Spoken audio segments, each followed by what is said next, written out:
আপনারা যারা আমরা যারা এখানে আছি, আমাদের নবীর নাম কি? মুহাম্মাদুর সাল্লাল্লাহু। জিজ্ঞেস করি, বলেন তো দেখি, কিয়ামতের ময়দানে সুপারিশ করবেন তার নাম কি? শুধু তাই নয়, কিয়ামত সংগঠিত হয়ে যাবে, বিচার কার্য শুরু হয়ে যাবে। বিশ্বনবী মুহাম্মদ রাসূলুল্লাহ সাল্লাল্লাহু আলাইহি ওয়াসাল্লামকে ডাকা হবে। দেখবে হাসরের ময়দানে এক কোণে গিয়ে আমার নবীজি সিজদায় মাথা নত করে আল্লাহর কাছে কাঁদতেছে। ফেরেশতারা জোরে জোরে এলান করতে থাকবে, আখিরি জামানার পয়গম্বর মুহাম্মদ রাসূলুল্লাহ কোথায়? সবাই তাকায় দেখবে হাসরের ময়দান কায়েম হয়ে গেছে। এক কোণায় গিয়ে আমার নবী বিশ্ব নবী মাথা নত করে সিজদায় মাথা নত করে আল্লাহর কাছে কাঁদতেছে আর বলতেছে, আল্লাহ, জীবনে অনেক কিছু আপনি আমাকে দেওয়ার কথা বলেছেন। তায়েফের ময়দানে যুবকেরা যখন আমার শরীরকে ক্ষত বিক্ষত করে ফেলেছে, রক্ত রঞ্জিত করে ফেলেছে, তখন আপনি আমাকে বলেছিলেন, হে মুহাম্মদ, হে আমার নবী, আপনি অর্ডার দেন তায়েফের জমিনটাকে আমি উল্টায় দেই, মানুষগুলিকে আমি শেষ করে দেই। সেই দিন আমি বলছিলাম, ও আল্লাহ, ও আল্লাহ, তায়েফের মাটিগুলি যদি উল্টায় দেন, আমি কালেমার দাওয়াত কার কাছে দিব? ও আল্লাহ, তাদেরকে আপনি মাফ করে দেন। ও আল্লাহ, সেই দিন তায়েফের মানুষদেরকে আমি ক্ষমা করে দিয়েছিলাম, আমি আপনার কাছে কিছু চাই নাই। আজকে হাসরের ময়দান কায়েম হয়ে গেছে, আল্লাহ, আমি সিজদায় পড়ে আমার উম্মতের জন্য কাঁদতেছি, আমার প্রত্যেক গুনাহগার উম্মতকে আপনি মাফ করে দেন। সমস্ত নবীর উম্মতেরা কার কাছে যাবে? মুসা আলাইহিস সালামের কাছে তার উম্মতেরা যাবে, ও মুসা, আপনি আমাদেরকে তরান, আপনি আমাদেরকে আজকে জান্নাতে যাওয়ার জন্য ব্যবস্থা করে দেন। মুসা আলাইহিস সালাম বলবে, আমার কোনো পাওয়ার নাই, আমি অনেক বড় অন্যায় করে আসছি, আমি একটা ঘুষি দিয়া কিপ্তিকে, একটা কিপ্তি ছেলেকে মেরে ফেলছিলাম, ওইটা যদি আল্লাহ আমাকে এখন জিজ্ঞেস করে আমি জবাব দিতে পারবো না। তোমরা যাও, অন্য নবীর কাছে যাও, যত নবীর কাছে গিয়েছে, ঈসা আলাইহিস সালামের কাছে যাও, ঈসা আলাইহিস সালামের কাছে গেছে, মুসা আলাইহিস সালাম, ঈসা আলাইহিস সালাম, হারুন আলাইহিস সালাম, ইয়াকুব আলাইহিস সালাম, যত নবীরা আসছেন সব নবীর উম্মতেরা সকল নবীর কাছ থেকে ফিরত আসছে। সবাই বলছেন, আজকে আমাদের কোনো ক্ষমতা নাই, আজকে তোমরা আখিরি জামানার নবী মুহাম্মদ রাসূলুল্লাহ সাল্লাল্লাহু আলাইহি সাল্লামের কাছে যাও, আল্লাহর রাসূল সবাইকে নিয়ে আল্লাহর জান্নাতে চলে যাবে।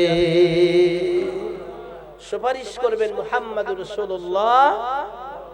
আমাদের সুপারিশ কে করবেন? মুহাম্মদুর রাসূলুল্লাহ। এই ব্যাপারে কি আপনাদের বিশ্বাস আছে তো? সবাই বলেন, আছে তো? এরকম লোক তো এখানে নাই যে জিবরাইল আলাইহিস সালাম যদি জিজ্ঞেস করে কিছু তুমি করছো কিনা, তখন আমি বলবো যে আমি জিজ্ঞেস করি আমার বাবার কাছে, আমার পীর সাহেবের কাছে যে কি করতে পারে। এরকম কিছু লোক যদি থেকে থাকেন, তারা আমার সাথে একমত হবেন না। ওই যে গান বানাইছে না, গান বানাইছে, কি গান বানাইছে একটু বলেন তো দেখি একজনে। আল্লাহ, গান বানাইছে, কিয়ামতের ময়দানে যদি কেউ আমাকে জিজ্ঞেস করে, বা কবরে রাখার পরে যদি কেউ জিজ্ঞেস করে, মান রব্বুকা ওয়া মা দীনুকা ওয়া মান নাবিয়্যুকা, এই প্রশ্ন করলে আমি তাকে বলবো যে এটা আমি জানবো না, এটা আমার বাবাই জানে। কে তোমার বাবা? ওই যে ল্যাংটায় আর হইছিল সারা বছর, সে আমার বাবা, সে এটার উত্তর দিয়ে দিবে। এরকম ভান্ডারি মার্কা লোক দুনিয়াতে আছে না নাই?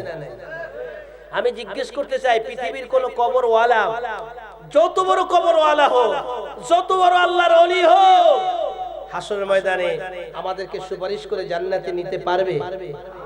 একজন লোক নিতে পারবে, তার নাম কি? মুহাম্মাদুর রাসূলুল্লাহ সাল্লাল্লাহু আলাইহি ওয়াসাল্লাম। এই বিশ্বাস সবার আছে তো ইনশাআল্লাহ? দুনিয়ার কোন মানুষের কোন ক্ষমতা থাকবে? ইমাম সাহেব, পীর সাহেব, 4-5 জনের কাছে অনেকে মুরিদ হয়। জিজ্ঞেস করা হয়েছে, ভাই এত লোকের কাছে মুরিদম কেন? ভাই যার উসিলা যাইতে পারে, একজনের কাছে যাইতে পারলেই না, এটা সম্পূর্ণ মিথ্যা। কোন মানুষকে আল্লাহর জান্নাতে নিতে পারবে না, এই ক্ষমতা আল্লাহ কাউকে দেন নাই। তার নেক আমল এবং মুহাম্মদ সাল্লাল্লাহু আলাইহি ওয়াসাল্লাম সুপারিশ করে তার উম্মতকে আল্লাহ তাআলা জান্নাতে নিয়ে যাবে সুবহানাল্লাহ। এইজন্য আমরা তার তরিকা মানি, তার আদর্শ মানি। সেই নবীর উপরেও তোহমাত চলতেছে। কি তোহমাত? যে নবীর পরে আরো নবী আসবে। আল্লাহ রাসূল বলছিলেন 30 জন নবী আসবে, কিন্তু আমাদের নবাবগঞ্জের দুর্ভাগ্য যে আমাদের রামনাথপুরের গালিমপুরের রামনাথপুরের বরকতুল্লাহ নিজেকে নবী দাবি করেছে। নাউজুবিল্লাহ বলেন সবাই, নাউজুবিল্লাহ বলেন। আমার ভাগ্য আরো ভালো, আমার মসজিদে সে আসতো সবসময়। কোমরগঞ্জ বাজার মসজিদে সে প্রথম শুরু করছে। তা আমি আসছি 96 সালে আসছি।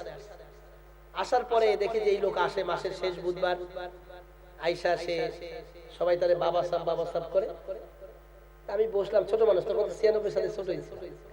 আমি বসার পরে দেখি যে তারা বিভিন্ন কথাবার্তা আলোচনা করে। আলোচনার মধ্যে সর্বশেষ গিয়া একটা পয়েন্টের উপরে কথা বলে, যে পয়েন্ট হচ্ছে এরকম যে বরকতুল্লাহ যা বলে শাহকারী ইসমাইল রহমতুল্লাহ তা বলছে, শাহকারী ইসমাইল রহমতুল্লাহ যা বলছেন মুহাম্মদ সাল্লাল্লাহু আলাইহি ওয়াসাল্লাম তা বলছেন, মুহাম্মদ সাল্লাল্লাহু আলাইহি ওয়াসাল্লাম যা বলছেন সরাসরি আল্লাহ তা বলছেন। অর্থাৎ আমার শাহকারী রহমতুল্লাহ আলাইহির ওস্তাদ হলো মুহাম্মাদের ওস্তাদ শাহকারীর ওস্তাদ বরকতুল্লাহ, বরকতুল্লাহর ওস্তাদ মুহাম্মদ সাল্লাল্লাহু আলাইহি ওয়াসাল্লাম। এইভাবে মিলাইয়া এই কথাগুলি ওরা বলতো।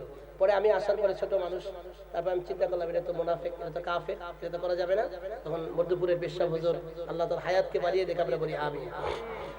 এই আল্লাহর বান্দা এবার শোনা হাজরা ইয়া ইসলাম রহমতুল্লাহ আলাই, এই মুফতি শাকির সাহেব তখন ছিলেন না এলাকায়, অন্য জায়গায় ছিলেন।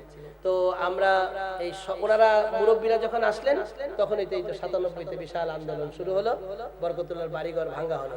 এটা ভাঙ্গেই কিন্তু শেষ হয় না। বাড়িঘর ভাঙলে কোনোদিন কেউ ক্ষতিগ্রস্ত হয় না। আপনি একজন হিন্দুর একটা মন্দির ভেঙে দেখেন, 500 মন্দির বানায় দিব সরকার, কারণ সরকার তো আবার আরেক জায়গা থেকে চাপ দেয়। এই জন্য মন্দির ভাঙ্গা, মানুষের ঘর ভাঙ্গা, এটা দিয়ে কোনোদিন ইসলাম কায়েম হয় না। ইসলাম কায়েম হয় আল্লাহর কোরআন রাসূলের সুন্নাহ বুঝিয়ে বুঝিয়ে। কথা বলেন ঠিক কি না? আর ইসলামটা তখনই বেশি কায়েম হবে যখন এই কোরআন সংসদের সকল সদস্যরা মিলে বলবে যে কোরআনের আইন দিয়া এই সমাজ চলবে। কোরআনের আইন দিয়ে যদি সমাজ চলে, রাষ্ট্র চলে, তাহলে বরকতুল্লাহকে শেষ করতে পৃথিবীতে কোনো হুজুর আর যাওয়া লাগবে না। ওরা আইনগতভাবে বলবে যে নবীর পরে নবী নাই, আমরা আইন করে দিলাম যেই ব্যক্তি নবী দাবি করবে তার সরাসরি ফাঁসিতে ঝুলতে হবে। আল্লাহু আকবার বলে। এই জন্য কোরআনী আইন দরকার। কোরআনী আইন হলে পরে আমাদের এত কষ্ট করতে হবে না। কোরআনী আইন হলেই কায়েম হয়ে যাবে যে নবী দাবি করবে, যে ভণ্ডামি করবে, তার সর্বোচ্চ শাস্তি হচ্ছে ফাঁসি। কোথায় ফাঁসি হবে? পল্টনে ফাঁসি। কোথায় ফাঁসি হবে? পল্টনে ফাঁসি। আর ওই পল্টনে ফাঁসি দেখবে হাজার হাজার মানুষ। কোরআন যদি কায়েম হয়ে যায়, কোরআনী আইন যদি বাস্তবায়ন হয়ে যায়, তাহলে দুনিয়াতে শান্তি আর শান্তি কায়েম করবেন কে? জোরে বলেন কে? তার আর কোনোদিন সাহস পাবে না যে আমি নবী। কোর্টে জজ সাহেব জিজ্ঞেস করেছিল যে আপনারা যে মামলা করছেন বরকতুল্লাহর বিরুদ্ধে, তা বরকতুল্লাহর সর্বোচ্চ শাস্তি কি জানেন? আমরা তো পুরো মুসল্লি মার্কা হুজুর, না শাস্তি তো জানেন। ব্রিটিশ তো আইন করছে মিয়া সাহেব, ব্রিটিশ আইন করছে কেউ যদি নবী দাবি করে তার সর্বোচ্চ শাস্তি 6 মাস জেল। কেউ যদি আল্লাহ দাবি করে তার সর্বোচ্চ জেল 9 মাস। কেউ যদি দাঁড়ায় বলে আমি নিজেই আল্লাহ। বাংলাদেশের আইন ব্রিটিশরা এমন করে আইন করে গেছে, আপনি ইচ্ছা করলে সেই আইন তো সরাতে পারছেন না। বরকতুল্লাহ নবী দাবি করেছে, গোটা পৃথিবীর মুসলমান, নবাবগঞ্জের মুসলমানের কলিজার মধ্যে আগুন জ্বলছে। কথা বলেন ঠিক কি না?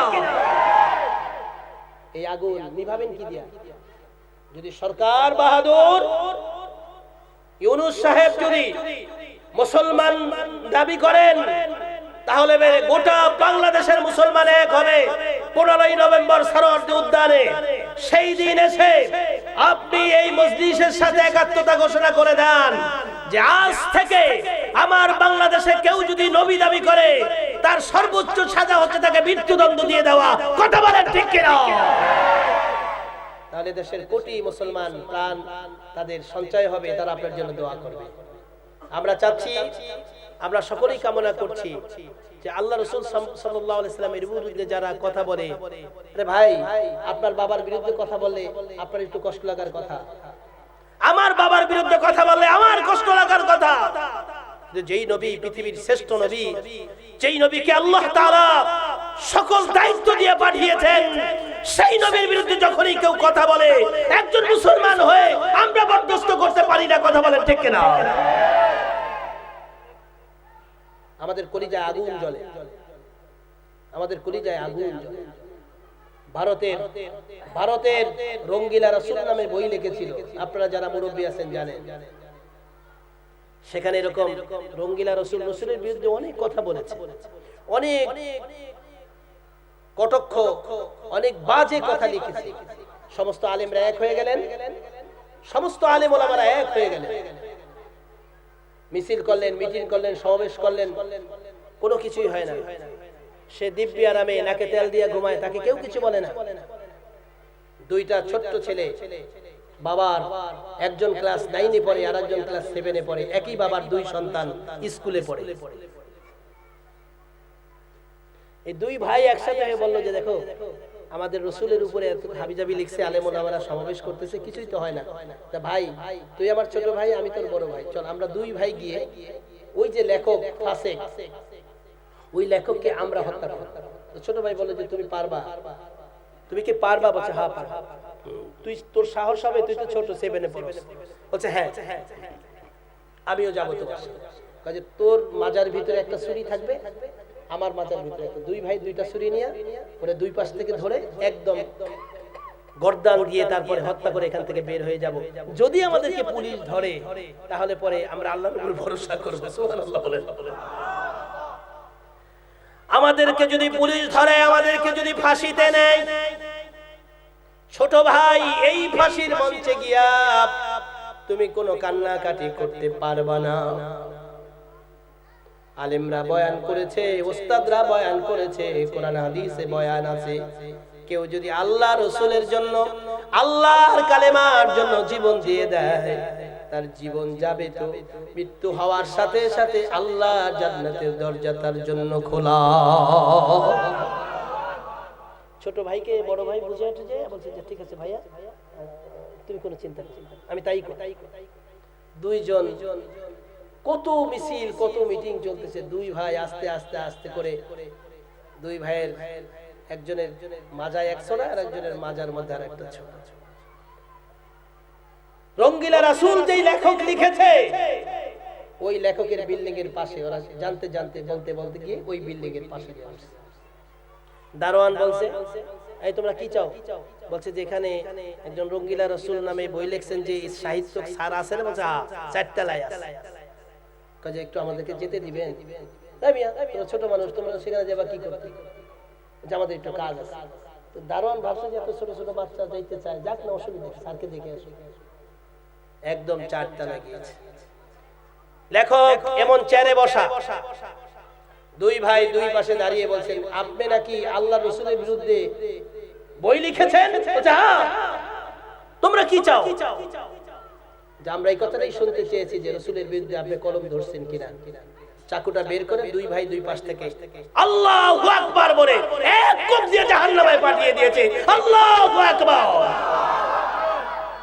সাথে সাথে পুরো এলাকার মধ্যে, দেশের মধ্যে খবর হয়ে গেল যে রঙ্গিলা রাসূল নামে যে লোকটা বই লিখেছে তাই সে হত্যা হয়ে গেছে। একদম সব বাহিনী ঠাহিনী, এয়ারফোর্স, ল্যান্ড ফোর্স, বিডিআর, যা কিছু আছে সব এসে গেল। 1 ঘন্টার মধ্যে কারফিউ জারি করে পুলিশের গাড়ির মধ্যে উঠাইছে দুই ছেলেরে, দুই হাতে বাঁধা। জিজ্ঞেস করছে তোমরা কি সত্যি সত্যি তাকে হত্যা করেছো? বলছে হ্যাঁ। ছেলের বাবা আইছে, মা আইছে, তারা আবার অ্যাডভোকেট নিয়ে এসেছে। অ্যাডভোকেট তাকে বললো যে দেখো তুমি ছোট মানুষ, তুমি শুধু আদালতে দাঁড়িয়ে বলবা যে আমার মাথা ঠিক ছিল না। এই কথাটা বললে তোমার জামিন করানো যাবে এবং তোমার ফাঁসি হবে না। ছেলে বলছে কি জানেন? ছেলে বলছে যে আপনি মিথ্যা কথা কেন আমাকে শিখান? আমি বুঝে শুনে আমার রাসূলকে বকা দেওয়ার কারণে আমি বুঝে শুনে ওকে জাহান্নামে পাঠিয়ে দিয়েছি, এই মিথ্যা কথা আমি বলতে পারবো না। তুমি কি জানো তোমার যে ফাঁসি হবে? যে ফাঁসি হবে এটা আমি জেনেই এই কাজটি করেছি। আল্লাহু আকবার, আল্লাহু আকবার, আল্লাহু আকবার। ও মুসলমান তুমি কিসের ভয় করো? কোর্টে উঠায় নিল। কোর্টে উঠানোর পরে জিজ্ঞেস করেছে, ওই ছেলেরা, এই কাজটি যে তোমরা করেছো বুঝে শুনে করেছো? বলছে হ্যাঁ বুঝে শুনে। তোমাদের কোনো সাক্ষী লাগবে না? আমাদের সাক্ষী লাগবে না, আমরা দুই ভাই বুঝে শুনে আল্লাহ রাসূলের পক্ষে ওই কাফের বেঈমানকে হত্যা করেছি, আমরা বুঝে শুনে। আমাদের কি করা দরকার করেন? বলছে তোমাদের জন্য আর কোনো কোর্ট বসবে না, আজকেই কোর্ট, এই কোর্টেই দুইজনে তোমাদের ফাঁসির হুকুম হয়ে গেল। ওরা হাসতে হাসতে ফাঁসির মঞ্চে যাওয়ার জন্য তৈরি হয়ে গেল। সুবহানাল্লাহ বলেন, সুবহানাল্লাহ বলেন। কাল রাত 12:01 তোমাদের ফাঁসি হবে। ঠিক আছে, গাড়িতে নিয়ে গেছে, বাবায় কান্না করতেছে, মায় কান্না করতেছে। উকিল সাহেব বারবার বলতেছে তোমার জবানটা একটু ঘুরায় দাও। বলছে না, সম্ভব না। যেই গাড়ির মধ্যে করে নিয়ে গেছে ওই গাড়ির মধ্যে একটু ঝিম আসছে, ঝিমানি আসছে চোখের মধ্যে। গাড়ির মধ্যে ঝিমানি আসছে। সারা রাত হত্যা করার পরে অসুস্থ হয়ে গেছে, একটু ঘুম আসতেছে। ঘুমের ঘরে স্বপ্ন দেখে সোনার মদিনার নবী, সোনার মদিনার নবী দুই হাত প্রসারিত করে বলছে তোমাদের ফাঁসি হওয়ার সাথে সাথে আমি রাসূল তোমাদেরকে আলিঙ্গন করে আল্লাহর জান্নাতে পৌঁছে দেব। আল্লাহ, তোমরা শুধু ফাঁসিতে ঝোলো, আমি রাসূল তোমাদের জন্য হাত পেতে আছি। আমি বিশ্ব নবী, আমি তোমাদের নবী, হাত পেতে আছি। ঘুম থেকে জেগে বলছে দারোগা, আমাকে তুমি আর জেলখানায় নিও না, তাড়াতাড়ি আমাকে আবার কোর্টে নিয়ে যাও। বলছে কেন তোমাকে কোর্টে নেওয়া হবে? বলছে হ্যাঁ, আমি আর জেলখানায় যাব না, আমাকে কোর্টে নাও, আমার হুকুম হবে, আমি ফাঁসিতে ঝুলবো, ফাঁসির রশি আমি চুমু খাইবো। সুবহানাল্লাহ বলেন। মুসলমান, ফাঁসির রশি যারা চুমু খায় তারা বুঝে শুনে খায়, তারা জানে ফাঁসির রশি, এই রশিতে মৃত্যুবরণ হওয়ার সাথে সাথে আল্লাহর জান্নাতের দরজা তাদের জন্য খোলা। জোরে বলো সুবহানাল্লাহ। মুমিন জীবন দিবে কার জন্য? আর জোরে বলেন সবাই, কার জন্য? মুমিনের জীবনের ওই যে কোরআনুল কারীমের আয়াত, ইন্না সলাতি ওয়া নুসুকি ওয়া মাহইয়ায়া ওয়া মামাতি লিল্লাহি রাব্বিল আলামিন। আল্লাহ তুমি আমাকে জীবন দিয়েছো, আমার জীবনের মালিক। সকলে হাত উঁচু করে বলেন আমার জীবনের মালিক কে? হাত উঁচু করেন, হাত উঁচু করেন, কেউ হাত নিচে রাখবেন না। বলেন তো আমার জীবনের মালিক কে? আরো জোরে বলেন আমার জীবনের মালিক কে? আমরা আল্লাহ ছাড়া কাউকে ভয় করি না, কথা বলেন ঠিক কি? কোর্টে নিয়ে গেছে, কোর্টে উঠাবে। অনেক সময় আপনারা যারা আইন নিয়ে আলোচনা করেন তারা জানবেন যে কোর্ট যদি ইচ্ছে করে শুক্রবার কোর্ট বসে রায় দিবে, সেটা পসিবল, সম্ভব। কোর্ট যদি চিন্তা করে রাতে 12টার সময় তার কোর্ট বসবে, এটাও কিন্তু সম্ভব। আপনাদের কষ্ট হচ্ছে ভাইরা? হযরত উলামায়ে কেরাম আছেন এখানে, তারা কথা বলবেন। আমি আসছি আপনাদের সাথে কথা বলবার জন্য, এতটুকু দোয়া নিবার জন্য। আমি অনেকবার, অনেক বছর এই এলাকায় এসেছি। আমি প্রথমে মাসুদ ভাইয়ের, আমার ছোটবেলা বয়সে কোষাদি আইসা তার বাড়িতে মাহফিল করেছি। এটা এলাকার নাম কি? উলাইল। উলাইল কমপক্ষে আমি 50 বার ওয়াজ করে গেছি আমার জীবনে, আলহামদুলিল্লাহ। এই উলাইল হচ্ছে আমার হাতে খড়ি। আমি ওয়াজ জানতাম না, সারা বাংলাদেশে এখন আল্লাহ আমাকে নেন। উলাইল আমার হাতে খড়ি, উলাইল আমার নিজের মাটির মতো, উলাইল আমার আত্মার সাথে জড়িত, আলহামদুলিল্লাহ। ফারুক ভাই বলার সাথে সাথে আমি বলছি লাভবাই ভাই আমি আসবি। আমার প্রোগ্রাম ছিল সেটা শেষ করে আসছি। কালকে খতমে নবুয়তের মহাসমাবেশ, ওখানে মুফতি জাকির সাহেব, মুফতি মিজান সাহেব, আমরা বসছিলাম। তো আমরা সেখানে কালকে থাকবো, আমি ওখান থেকে চলে আসছি। আমার ভাইরা কোর্ট বসে গেছে। ভাই কয়জন মনে আছে কথাটা? বাংলাদেশে মুসলমানের সংখ্যা কত? হ্যাঁ, কত মুসলমান? আমরা যে কত আলেম, এক একজন এক এক লাইনে। আলেমের মধ্যে আলেমের মিল নাই, মুসল্লিদের মধ্যে মুসল্লির মিল নাই, নামাজি নামাজি মিল নাই, রোজাদার রোজাদার মিল নাই। আজকে সারা বাংলাদেশে এক মুসলমান আর এক মুসলমানের দুষ্ট। অন্য ধর্মের লোক আসতে হবে না আপনার দুশ্মনী করতে, আপনার নিজের ধর্মের লোকই যথেষ্ট। কথা বলেন ঠিক কিনা? আপনার ভাই যে ক্ষতি আপনার করেছে, অন্য দেশ থেকে লোক আর ভাড়া করে আনতে হবে না, ক্ষতি করে সে শেষ করে দিয়ে গেছে। এক মুসলমান আর এক মুসলমানরে যত ক্ষতি করেছে, ময়দানে বা হাসরে তারা আল্লাহর সামনে দাঁড়িয়ে তওবা করে মাফ চেয়েও শেষ করতে পারবে না। মুসলমানদের মধ্যে এত কাদা ছুড়াছুড়ি হচ্ছে এখন, কথা বলেন ঠিক কিনা? বড় ভাইকে ডাকা হলো, চোখে ঘুম, মুখে হাসি। ফাঁসির রশিকে আমি ভালোবাসি, কারণ ফাঁসির রশির পরেই আমার আল্লাহর জান্নাত আমার জন্য অপেক্ষা করে। কারণ ফাঁসির যদি হুকুম হয়ে যায়, ওই লোকটা নিষ্পাপ হয়ে যায়, কারণ লোকটা সময় পায় তওবা করার। কথা বলেন ঠিক কিনা? জাজ বলে দিল আগামীকাল রাত 12টায় আপনার ফাঁসি হবে, ওই লোকটা আর কোনোদিন কোনো গুনার কাজ করতে পারে না। সে সারা রাত তাহাজ্জুদ পড়ে, সারা দিন রোজা রাখে, আল্লাহর কাছে ক্ষমা চায় আর বলে, আল্লাহ কালকে আমার ফাঁসি হয়ে যাবে, আমার জীবনের যত গুনাহ আছে সকল গুনাহ তুমি মাফ করে দাও, আমি আর জীবনে কোনোদিন গুনাহ করব না, আল্লাহ তুমি আমাকে ক্ষমা করে দাও। ইস্তেগফার করতে করতে, আল্লাহর কাছে দোয়া করতে করতে ঘন্টাগুলি তিনি কাটায় দেন। যখনই জল্লাদ আসে তখন তিনি দৌড়ায়া ফাঁসির মঞ্চে গিয়া নিজে ফাঁসিতে ঝুলার জন্য তৈরি হয়ে যায়। জল্লাদ জিজ্ঞেস করে, স্যার আপনি আমার আগে যেতেছেন কেন? যে বেটা তুই বুঝবি না, তুই তো আমাকে ফাঁসি দিবি, আর ওই ফাঁসি দেওয়ার পরে যে আমার আল্লাহ যদি আমার ফাঁসি আল্লাহ কবুল করেন, তাহলে আল্লাহ তাআলা আমাকে সাথে সাথে জান্নাত দিয়ে দিবেন। বড় ভাই বললেন, স্যার যা লেখার লিখেন। কয় তোমাকে কেউ ধোঁকা দিয়েছে, তোমাকে কেউ শিখিয়ে দিয়েছে কিনা? তুমি এতটুকু মানুষ, তুমি তো তাকে হত্যা করার কথা না। বড় ভাই বলে, স্যার কেউ আমাকে শিখায় না, কিন্তু আমার ঈমান আমাকে শিখিয়েছে। বিশ্ব নবী, আমার নবী কিয়ামতের ময়দানে আমার নবী আমাকে সুপারিশ করে জান্নাতে নিবে, সেই নবীর বিরুদ্ধে কথা বলেছে। দুনিয়ার কারো শিখানিতে আমি তাকে হত্যা করি নাই। স্যার আমাকে ফাঁসির রায় দেন, আমার ফাঁসি হলেই পরে যেই নবীকে আমি ভালোবাসি সেই নবীর সাথে আমার সাক্ষাৎ হয়ে যাবে।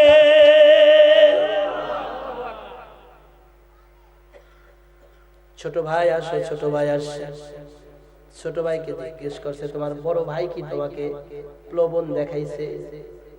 আচ্ছা স্যার, কোন ভাই কোন মানুষ আমাকে প্রলোভন দেখায় নাই, আমি আল্লাহর জান্নাতের প্রলোভনে, আল্লাহর জান্নাতের আশায় বিশ্ব নবীকে যে বকা দিয়েছে তাকে আমরা হত্যা করে দিয়েছি। আমি যাকে ভালোবাসবো, কার জন্য বাসবো? মান আহাব্বা লিল্লাহ ওয়া মানা লিল্লাহ ওয়া আবগাদা লিল্লাহ ফাকাদ ইসতাকমালুল ঈমান। বড় আল্লাহু আকবার। আমার নবীজি বলেছেন, তুমি কাউকে ভালোবাসবে তাও কার জন্য? আবার কাউকে ঘৃণা করবে তাও কার জন্য? তোমার মন মতলবই হবে না, তোমার জমিনের সাথে রেষারেষি, এই জন্য তাকে তুমি কাফের ফতোয়া দিয়েছো, তোমার সাথে রেষারেষি এই জন্য তাকে ফাসিক বানিয়ে দিয়েছো। না, এটা হবে না। তোমার ভালোবাসা হবে আল্লাহর জন্য, তোমার মন্দ জানা খারাপ জানা হবে তাও কার জন্য?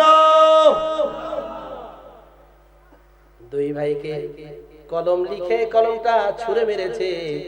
জজ সাহেব বলছে, এই কলম লেখা শেষ, তোমাদের ফাঁসিরও হুকুম হয়ে যাবে। এবার ফাঁসির হুকুম, ফাঁসির রশি গলায় নেওয়ার জন্য দুই ভাই পাগল হয়ে গেছে। কেন পাগল হয় মানুষ? যখন মানুষ দেখতে পায় এই দুনিয়া থেকে পরপারের দুনিয়া আমার জন্য ভালো, আমি যদি এখন মারা যাই, তাহলে যদি মারার গ্যারান্টি এরকম থাকে, আমি মরলেই পরে আল্লাহর জান্নাত। আল্লাহ বলেছেন, ওয়াকাতিলুহুম ওয়ালা তাকুলু লিমান ইউকতালু ফি সাবিলিল্লাহি আমওয়াত বাল আহইয়াউ ওয়ালাকিন লা তাশউরুন।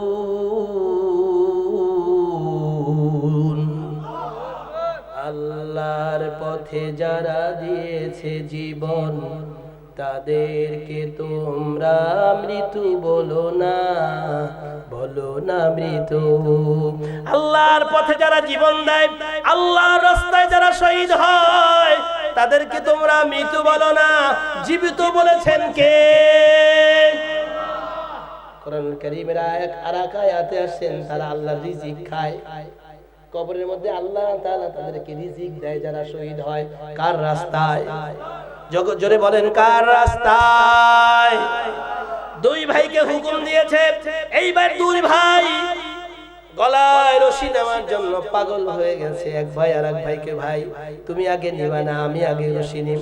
বড় ভাইকে, তুই তো ছোট মানুষ, তুই পরে রশি নে। ছোট ভাই বড় ভাইকে, বড় ভাই তুমি তো বড় মানুষ, বুঝবা, আমি আগে রশি নেই। লোকজন জিজ্ঞেস করতেছে, দারোয়ান জিজ্ঞেস করতেছে যে ফাঁসি দিবি, ওই ফাঁসির যিনি দিবেন, কতল যিনি করবেন, সেও জিজ্ঞেস করতেছে তোমরা দুই ভাই এখন এসে ঝগড়া কেন? দুই ভাই আমরা এই জন্য ঝগড়া করি, কে আগে ফাঁসি নিব, এটার জন্য প্রতিযোগিতা শুরু হয়ে গেছে। জোরে বলেন না সুবহানাল্লাহ। আগে কে রশি নিবে গলা, কে আগে আল্লাহর জান্নাতে চলে যাবে। প্রতিযোগিতা হবে মুমিনের, এই প্রতিযোগিতা কার আগে কে আল্লাহর জান্নাতে যেতে পারে। আর আমাদের প্রতিযোগিতা শুধু নোংরামি নিয়ে, কারে মামলা দেওয়া, কার বিরুদ্ধে কুৎসা রটানো, কার ক্ষতি করা, কার গিবাদ করা। চায়ের দোকানগুলি এখন হয়ে গেছে গিবাদের বড় কারখানা। কথা বলেন ঠিক কিনা? চা খায় আর বিড়ি ফুকায়, আর দুনিয়ার সব মানুষ খারাপ, সে একা। আমি জানি না উলাইলে এই এলাকায় আছে কি। সব চাইতে নিকৃষ্ট মানুষ হলো তার অন্য মানুষ, আর সে হলো সবচাইতে ভালো। কবি কি বলে, নিজে যাকে বড় বলে বড় সে নয়, আল্লাহ যাকে বড় বলে বড় সে হয়। সুবহানাল্লাহ বলেন। তোমরা কি নিয়ে ঝগড়া করতেছো? বলছে আমরা ঝগড়া করি না, আমি খুন খুশি করি। বলছে আমরা দুই ভাই, কে আগে ফাঁসির রশি গলায় নিবে, সেটার জন্য আমরা কথোপকথন করছি, ডায়লগ করতেছি। ছোট ভাই বলল, বড় ভাই তুমি আগে ফাঁসি নিও না, আমাকে ফাঁসি আগে দিতে দাও। ছোট ভাইকে বড় ভাই জিজ্ঞেস করে, কেন তুই এত আগ্রহ করলি? বলছে, আমি যে তুমি আর আমি যে আল্লাহ রসুলকে স্বপ্ন দেখেছি, আমি যদি আগে ফাঁসি হয়ে যাই, আল্লাহ রসুল প্রথম আমাকে রিসিপশন জানাবে। জোরে বলুন সুবহানাল্লাহ। আর প্রিয় ভাইরা, উলাইলবাসী, আল্লাহ রসুলকে মহাব্বত করি, জীবনের চাইতে বেশি ভালোবাসি। এটা যদি আমার হয়, ওই যে আল্লাহ তাআলা বলেছেন, মান হাব্বানিল্লাহ মান হাব্বা সুন্নতি ফাকাদ হাব্বানি, আল্লাহ রাসূল বলেছেন। আর আল্লাহ বলেছেন, হে কুল ইন কুনতুম তুহিব্বুনাল্লাহ ফাত্তাবিউনি ইউহিব্বুকুমুল্লাহ ওয়া ইয়াগফির লাকুম যুনুবাকুম ওয়াল্লাহু গফুরুর রহিম। যে আমার রাসূলকে ভালোবাসলে, রাসূলের আদর্শ মেনে নিলে, তার গুনাহগুলি maaf করে দিবেন কে? আরো জোরে বলেন কে? আমরা বদর দেখি নাই, আমরা হুনাইনের যুদ্ধ দেখি নাই, আমরা আগামীকাল 10 নভেম্বর নবাবগঞ্জে আল্লাহ রসুলের পক্ষে সমাবেশ হবে, নবী দাবিদারের বিপক্ষে সমাবেশ হবে। আমরা বদর দেখি নাই, কিন্তু আগামীকাল রসুলের পক্ষে হয়ে কাদিয়ানীদেরকে অমুসলিম ঘোষণার দাবিতে আগামীকাল আমরা যারা আল্লাহ রসুলকে মহব্বত করি, কালকে নবাবগঞ্জে সবাই থাকবো ইনশাআল্লাহ। কি বলেন, থাকবেন ইনশাআল্লাহ? কোথায়, কি নবাবগঞ্জে, কি কাল, কি সমাবেশ? খতমে নবুয়াত সমাবেশ। আমার সাথে স্লোগান ধরুন, নবীর পরে নবী নাই, সংসদে আইন চাই, বরকতুল্লাহ কাফের কাফের কাফের, বরকতুল্লাহ কাফের। যারা নবী দাবি করবে তারা কি? সবাই বলেন তারা কি? সে যদি আমার বাবাও হয় সে কাফের, সে যদি আমার ভাইও হয় সেও কি? আমরা আল্লাহ রসুলের দুশমনী যারা করবে তাদের সাথে আমাদের কোনো সম্পর্ক, এই ওয়াদা আজকে করতে পারবেন ইনশাআল্লাহ। যারা আল্লাহর সাথে সম্পর্ক রাখে আমরা তাদের সাথে সম্পর্ক রাখি, যারা আল্লাহ রসুলের সাথে সম্পর্ক রাখে আমরা তাদের সাথে সম্পর্ক রাখি। কথা বলো ঠিক কিনা? ওরা কাফের বেঈমান ফাসিকদের সাথে আমাদের কোনো সম্পর্ক নাই। প্রয়োজন হলে আমরা গলায় ফুলের মালা, রশি, ফাঁসির রশি ঝুলবো, তবুও বেঈমানদের সাথে আমাদের কোনো আতাত হবে, কাফেরদের সাথে আমাদের কোনো আতাত হবে। আমরা সবাই রাসূল সেনা। আমরা কি সেনা? আমরা সবাই রাসূল সেনা।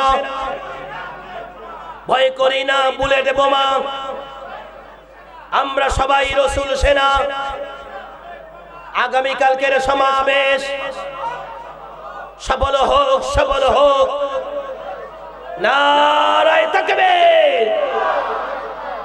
প্রিয় ভাইরা, আল্লাহ তাআলার কাছে দোয়া করি কালকের সমাবেশটা যেন আল্লাহ তাআলা কবুল করেন। 15 তারিখে কোথায়? সরোয়ারদী উদ্যানে, সেখানে জাতীয় সমাবেশ। 15 তারিখ জাতীয় সমাবেশ। বিদেশ থেকে, বহির্বিশ্ব থেকে, কাবা ঘরের উম্মুল কোরা যে ইউনিভার্সিটি আছে, সেই ইউনিভার্সিটি যিনি চালাতেন তার বড় ছেলে এখন ইউনিভার্সিটি চালান, তিনি আসতেছেন। দারুল উলুম দেওবনের প্রধান যিনি মুহতামিম সাহেব, সেই হুজুর আসতেছেন। জাস্টিস তকি উসমানীর বড় সন্তান, তিনি আসতেছেন। আলহামদুলিল্লাহ বলবেন না? ভারত, পাকিস্তান, বাংলাদেশ, পৃথিবীর বড় বড় রাষ্ট্র থেকে মেহমানরা আসতেছেন। কালকে কিছু আসবেন, 15 তারিখে সরোয়ারদী উদ্যানে আসবেন। আমাদের সৌভাগ্য যে আমরা এত বড় বড় আলেমদের কথা শুনতে পাবো ইনশাআল্লাহ। আমাদের দুর্গ গড়ে তুলতে হবে। কাদিয়ানীদের সাথে আমাদের কোনো আপোষ নাই, কথা বলেন ঠিক কিনা? ইসলাম বিদ্বেষীদের সাথে আমাদের কোনো আপোষ নাই, কথা বলেন ঠিক কিনা? যে কোরআনের বিরুদ্ধে সে আমার বিরুদ্ধে, কথা বলেন চিল্লায় বলেন ঠিক কিনা? যে রাসূলের বিরুদ্ধে সে আমার বিরুদ্ধে, আমরা তার সাথে সম্পর্ক রাখতে পারি। আমরা যা সম্পর্ক রাখবো আল্লাহর জন্য রাখবো। কার জন্য? কার জন্য? সবাই কার জন্য? কার জন্য? আমরা আল্লাহর জন্য ভালোবাসবো, আল্লাহর জন্য ঘৃণা করব। আল্লাহ আমাকে, আমাদের সকলকে এই তৌফিক দান করুন। আমি আবার আপনাদের জন্য দোয়া করছি। এই যে উলাইল পশ্চিম হাটি বাইতুন নাজাত জামে মসজিদ, এই মসজিদ যারা করেছেন, কেউ না কেউ তো জায়গা দিয়েছেন, কেউ না কেউ তো টাকা দিয়েছেন, দেয় নাই ভাই? বুঝেন নাই কথা? মনে মসজিদ কি এমনি হয়ে গেল? এদেশে তো কবর উঠে রাতে, মসজিদ তো রাতে কোনোদিন উঠে না। যত কবর আছে, কিছু কিছু কবর আছে এই কাজে স্বপ্নে কবর উঠছে। এই যে মানিকগঞ্জে একটা কুমির আনছে, ধরে ধরে এখানে হাজার হাজার কুমির দেখতে, কবর রাত্রে বানাইয়া ওইটার মধ্যে পরের দিন সকালে বলে যে আজকে রাত্রে কবর উঠে গেছে, এখানে বিরাট একজন আল্লাহর ওলি আছে। এটা করে ঈমান যে কত ধ্বংস করেছি আমরা। আল্লাহর ঘর কেউ জায়গা দিয়েছে, কেউ অর্থ দিয়েছেন, কেউ টাকা দিয়েছেন, কথা বলেন ঠিক কিনা?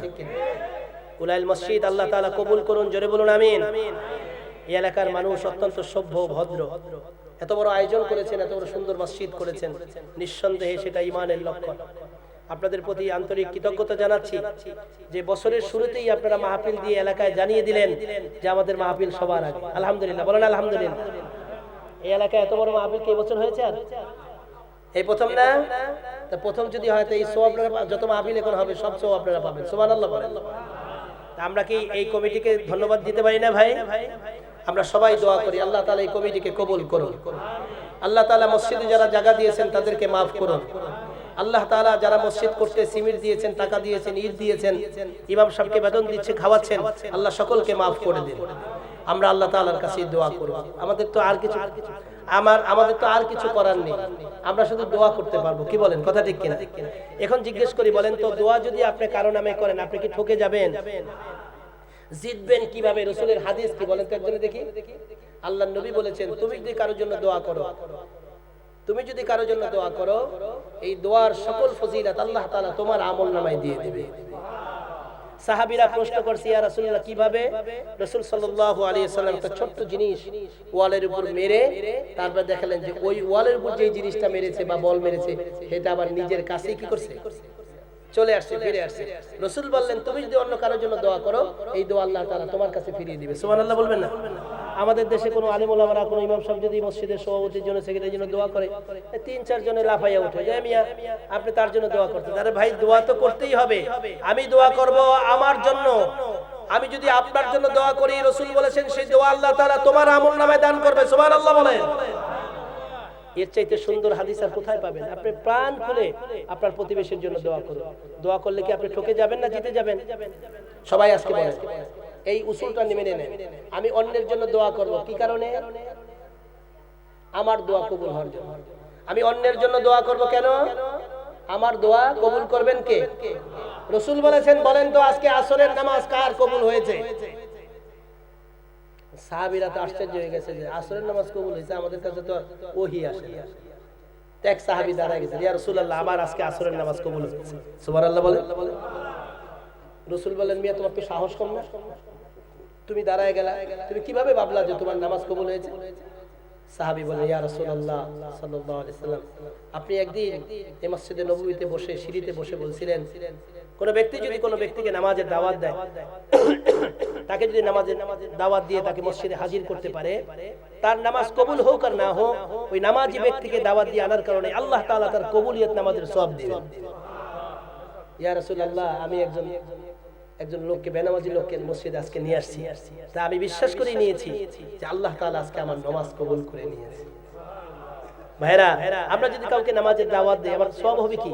আমার সওয়াব হবে, আমার নামাজ হোক না হোক, আমি যাকে দাওয়াত দিয়া তাবলীগ করে মসজিদে নিয়ে আসছি, এই সওয়াবটুকু আল্লাহ তাআলা আমার আমলনামায় দান করবে। জোরে বলুন সুবহানাল্লাহ। এই কাজ করা কি দরকার আছে না নাই? আজকে কি কাউকে আপনার মাহফিলে দাওয়াত দিয়ে আনছেন তো?